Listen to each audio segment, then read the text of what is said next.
When I went to write my learner's test at Natis, it was still oral testing back then. I remember sitting on the conference table with 10 candidates and the testing instructor.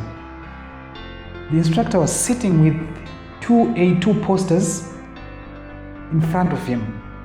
Printed on these posters were all the 495 road signs that are tested in the Namibian learner's license test.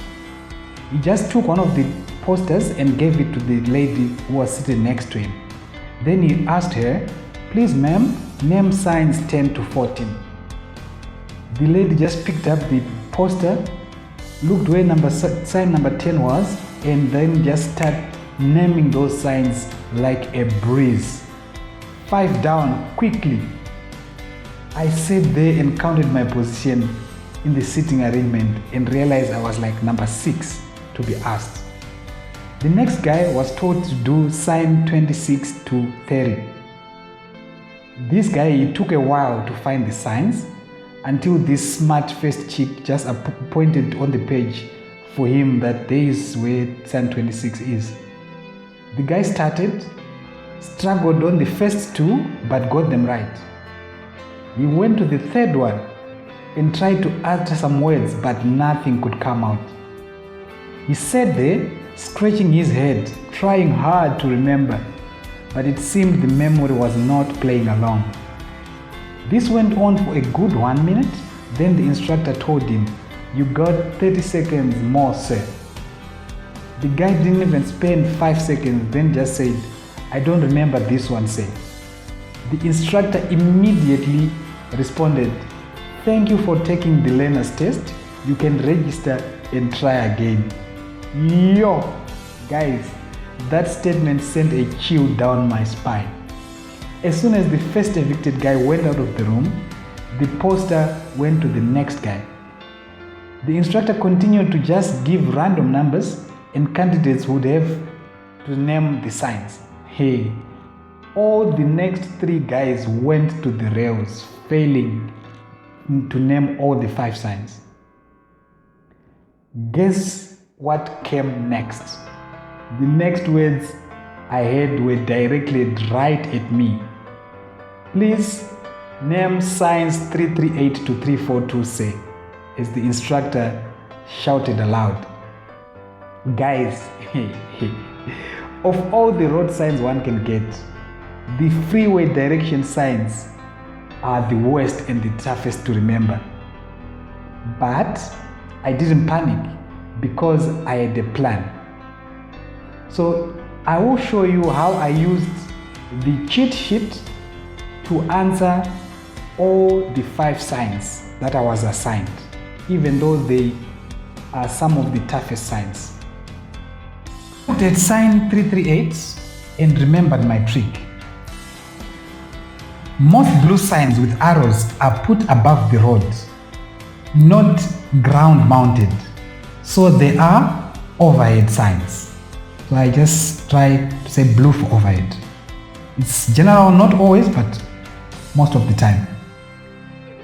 And then the 3 straight arrows mean the road is going straight on or through. Okay? It's the same meaning. Straight on or through is the same meaning. It doesn't matter which one you start. So when you put those 2 together, the overhead and this through or straight on, the sign becomes overhead, through or straight on direction. Clean. I paused a little bit and I went to sign 339. So the blue part, overhead, that part was easy.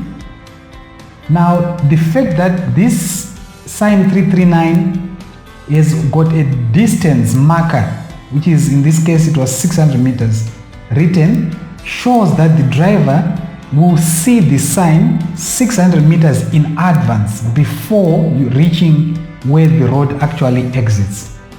So since it's 600 meters in advance, then I know the 600 represents advance, right?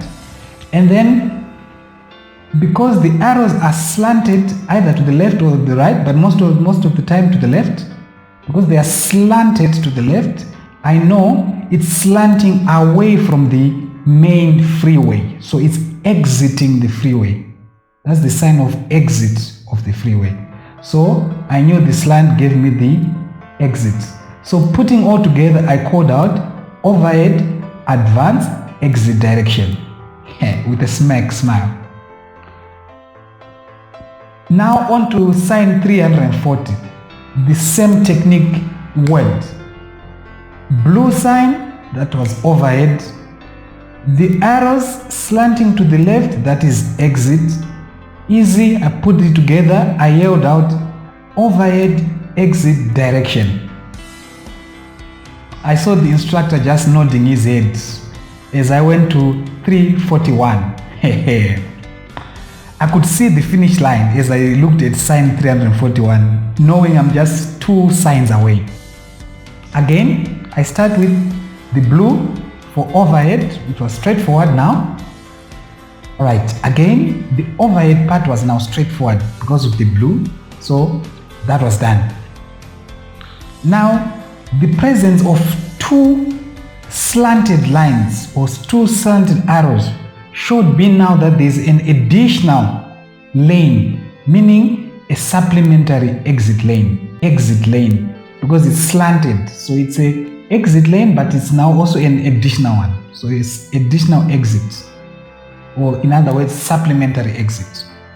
And then the presence of the 3 arrows facing up, it shows straight through. So that's the through part. So I put everything together and I yelled out overhead, supplementary exit, or through direction. As I watched the instructor nodding his head in agreement, I breathed a sigh of relief, because now I was down to the final sign, number 342. So blue for overhead, done. And then the 300-meter distance that is mentioned on the signs, it shows me advance. And the 2 roads that are both slanted, right? The whole roads, there's not one which is straight, all of the lanes are all slanted. So the presence of all the lanes slanted, it was my clue for off-ramp, because that's the only one which has all the lanes slanted. So with a big sigh, I yelled overhead, advance, off-ramp direction. As soon as the instructor nodded, I just breathed, and there I was, happy knowing that I had done it. Yes! Hi, my name is Everson, and I will be your friend and coach for the Namibia Learner's License Training. I have prepared a series of 8 free videos that you can access. I'll be posting them for the next 8 days. With each video that you get, it will be accompanied by a cheat sheet that you can download and use to help you remember how to name your signs. When you sign up for the full course, you will have access to more exclusive content that will surely help you pass the learner's test on your first attempt. I have very limited spaces available. The full course will be available on the 1st of December. So if you snooze, you lose. If the spots are finished, I won't be selling anymore. This is a self-paced online course which you will be able to access via your phone, via your laptop, via your computer. With each lesson, you'll be able to download cheat sheets, practice tests, and you also have access to one of the best Namibian apps that we use to practice. And we'll review the app after lesson number 8. Thank you for watching, and see you in the next video as we look at more signs.